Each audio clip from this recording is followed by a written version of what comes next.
Good morning, everyone, and welcome to the Raging Hot Mics podcast. I hope you all are having a good weekend and a good week.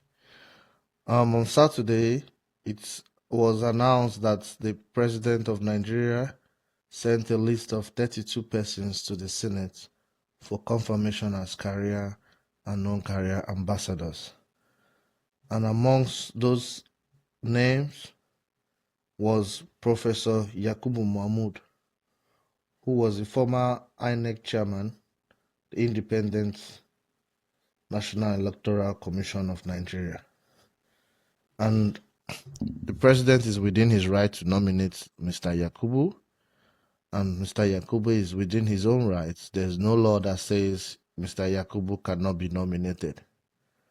But the problem with that is that it becomes or it makes it clear that maybe he's trying to repay the favor to the former INEC chairman who was in charge of the election that brought the APC government in power. We all know how we raved and we all boasted as regards the 2023 election, how we expected it to be the best election Nigeria ever had after the Abiola election. It was seen as the best gift President Muhammad Buhari was giving to Nigeria with the Electoral Act of 2022. Lots of money was spent, millions and billions of money was spent. INEC kept asking for money and they were funded, fully funded. And they claimed to introduce two essential things, the BVAS and the IRF, where accreditation was done online and where there will be full transmission or live transmission of election results. Just like done in other countries where you can check the election results. For more context, like in the United States, there's early voting. There's no early voting in Nigerian election. But in the US, there's early voting. There's mail voting. Early voting can start like 1 week or 10 days before the main election. And on that last day, there's election. In some states, polls close by 6. Some states, it closes 7. Once the poll closes, you can view the election results on the internet with your phone. You have Associated Press. You have so many New York also Times where you can check the results. The results trickles in. It doesn't show you who is winning. It just trickles in. You see the total, it keeps increasing. It keeps increasing. Then they tell you the percentage of results that are coming in. They tell the percentage that have come in. They tell you who is winning. So you can always see the results. In Nigeria, it's not like that. In Nigeria, you go days, sometimes weeks without election results being announced. And this opens it up for corruption because when you go days, there's no transparency, nobody knows what is happening. So that is the reason why IREV and BVAS were introduced.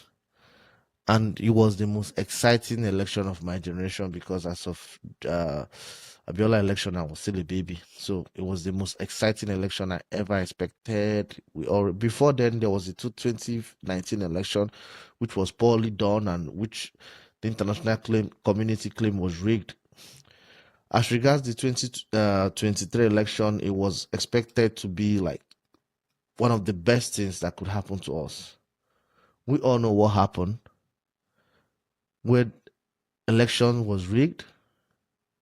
Not only was election was rigged, the ballot papers were carted away by thugs, which is a norm in most Nigerian elections. And then the beavers suddenly went down. INEC claimed the server wasn't working. There was a glitch. That was the name they used. They used the name technical glitch. And I belong to one of those that feel that we like to give excuses in Nigeria. If you are being paid to do a job or if you take a job and you don't deliver your job, there should be consequences. There was no consequence in this very occasion or in this very situation. There were absolutely no consequences. The INEC chairman wasn't sacked. He didn't step down. Because it's easy to say, oh, it wasn't his fault. But he must have tested this. He gave his word. The Senate, everyone's mandated the use of this electronic transmission of results, where the results are announced, where I can be in Lagos State and check the results of Sokoto State, where I can be in Ebonyi State and check the results of a particular constituency, where before the end of the election, at the end of the election, everybody sits in that particular ward, the results are announced, and we all can view it. That was what was promised. It was promised to be the most transparent election. But it was the worst election Nigeria has ever had. It has stories about INEC officers going to schools to write results, and you had reports of police guarding these troops. Even Rivers had one of the worst elections ever, where they went to the local government office and rewrote lots of those results. The portal, I'm a living witness. I remember waking up early in the morning. It was a Sunday morning, and then I couldn't check the results. It was blank. The states were blank. You couldn't even check even your own ward. There was no result online. They had some reporting, little reporting. It didn't take time. It all went down. They claimed the server collapsed or whatever. And it went on for days. Shortly, it didn't take long for the INEC to immediately, without uploading those results in the system, to announce the winner of the result of the election. That was shocking. So how did they get the result? How were they able to collect the results, and how were they able to get all the... Where were they in a hurry to declare the winner? It was clear the results were online. It was clear the results wasn't available. It was clear the INEC had really disappointed and had really not delivered on its promise. But one thing INEC delivered on was announcing the winner of a controversial election very, very quickly. He couldn't face tough questions, and when he was asked, all he said was individuals should go to court if they were to dispute the results of the election. And we all know what happens in the Nigerian judicial system. That might even be worse than the INEC. You don't want to go there. And that's another topic for another day for us. And this same man who promised heaven and earth, who promised to be the face of INEC, who promised to revolutionize elections in Nigeria, has been nominated for an ambassadorial position. So Nigerians are asking, is there something we don't know? Is there something we should know? And I think these questions are sincere. These questions are questions we should ask. This is a man that did not serve with integrity. This is a man that is ethically unclean to hold any other political position. Professor Mahmood Yakubu did not deliver when it mattered most. Professor Mahmood Yakubu failed Nigerians. Professor Mahmood Yakubu symbolizes the corruption that goes on in Nigerian electoral process. Professor Mahmood Yakubu looked us in the face and promised us heaven and earth, then failed. And now he's being rewarded for failing. He was not even sacked, or he did not even step down.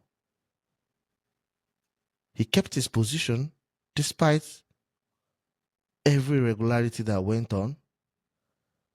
He served his term 10 years, 2 presidential elections, which only got worse each time. If the 2019 election were bad, the 2023 election was worse. And he kept it and he served till the end. And now he has been glorified. And his name has been appointed as an ambassador. Now I ask you, how will those countries or those nations he's posted to look at him? How will they see us? They're going to make more of us. They're going to see us as laughing stock. They're going to see us as people who are not serious. Tell me one country where someone who had or who held the worst election in the history of that country is rewarded. Tell me, and I'll show you a country who is struggling to develop. It doesn't happen in developed world. It doesn't. So I'm asking, is there something we don't know as regards this appointment? Is the appointment a form of compensation for a good job done? Is the appointment a form of gratitude? Is the appointment sort of form of saying thank you for political favor? These are more questions Nigerians are asking. And these are more questions opposition parties and people on the street are asking. When will those who have done well be rewarded? You had a lady in Abia State, is it Professor Nenaya?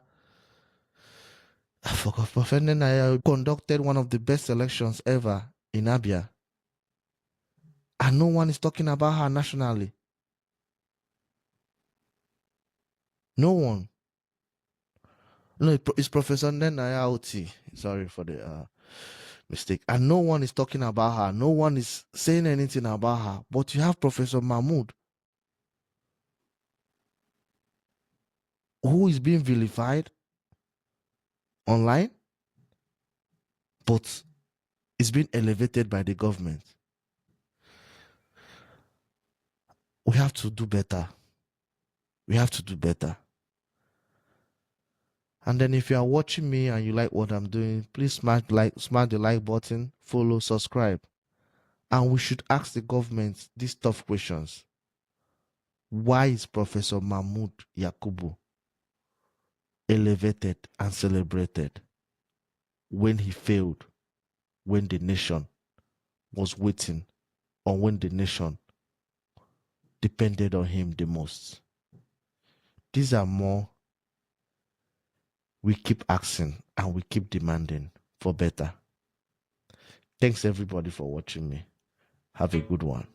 Have a good weekend.